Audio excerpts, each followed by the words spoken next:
Всем привет! Эта неделя радовала нас довольно интересными новостями. Поговорим о Metro 4, Starfield и кроме того появились новые подробности о New Vegas 2 и многое другое. Если коротко, инфоповодов на этот раз было достаточно. А если вам вдруг нравится наше видео, то обязательно подписывайтесь на канал и, конечно же, спасибо за поставленный лайк. Наливайте себе чаю и поехали разбираться.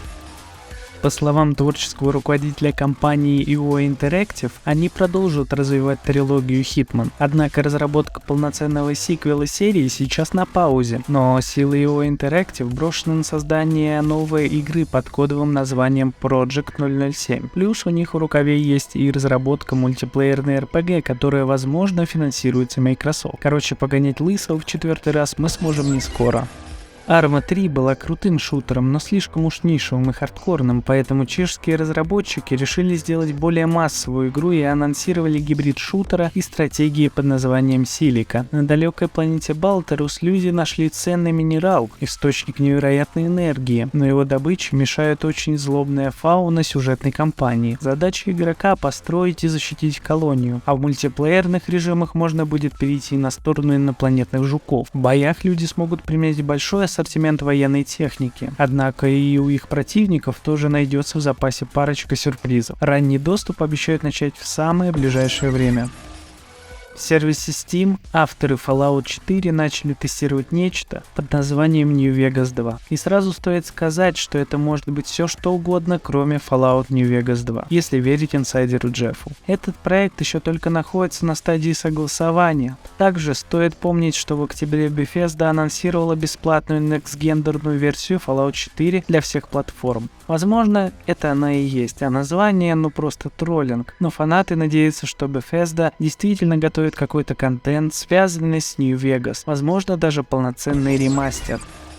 Говард предложил в Starfield глубокую систему взаимодействия со спутниками. Игроки смогут более комплексно взаимодействовать со своими компаньонами. Эта система гораздо лучше проработана, чем те, которые были представлены в их играх ранее. Теперь можно будет заводить с NPS романтические отношения, и это будут полноценные линии. Судя по словам Тодда, они уделили много внимания компаньонам, которых в игре будет несколько. При этом игроки смогут заводить более комплексные отношения с 4 из них.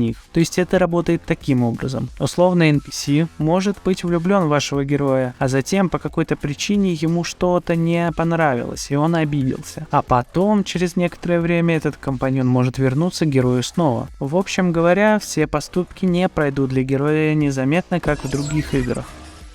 До сих пор никаких материалов относительно нового Metro 4 от 4A Games нет, но точно известно, что игра находится в разработке с 2020 года. Недавно был инсайт от Тома Хендерсона. Он рассказал о том, что игра полностью играбельна и будет анонсирована в этом году. Толком неизвестно, будет героем тот же Артем, что и в предыдущих частях серии или нет. Плюс авторы хотят затронуть тему русско-украинской войны. Редакции сайта Граница Медиа стало известно из собственных источников, что события Metro 4 снова происходят в России, даже частично в Москве, что в целом может показаться странным, даже какое бы там могущественное и важнейшее антивоенное и антитоталитарное послание не несла в себе эта игра. Ну и последний инсайт из бюро разработки Ubisoft. Разработка Far Cry 7 пока относительно даже и не началась, однако эта информация совсем никак не совпадает с тем, что писал Том Хендерсон. Еще в январе, напомню, он говорил, что у Ubisoft в разработке находится 2 Far Cry. Одна из них пользовательская, а другая мультиплеерная. Само собой, что Far Cry 7 на презентацию Ubisoft Forward ждать точно не стоит. Такие инсайды только запутывают публику, поэтому хотелось бы уточнений по этому поводу. На этом все. Жду вас в комментариях. Также будем рады видеть вас у нас в группе ВК. А также присоединяйтесь к Discord серверу. А если вы еще не подписались на канал, не поставили лайк, сделайте это сейчас. Так вы немного прибавляете нам мотивации. До встречи на Game Room. Игра новинки. Смотрите и играйте вместе с нами.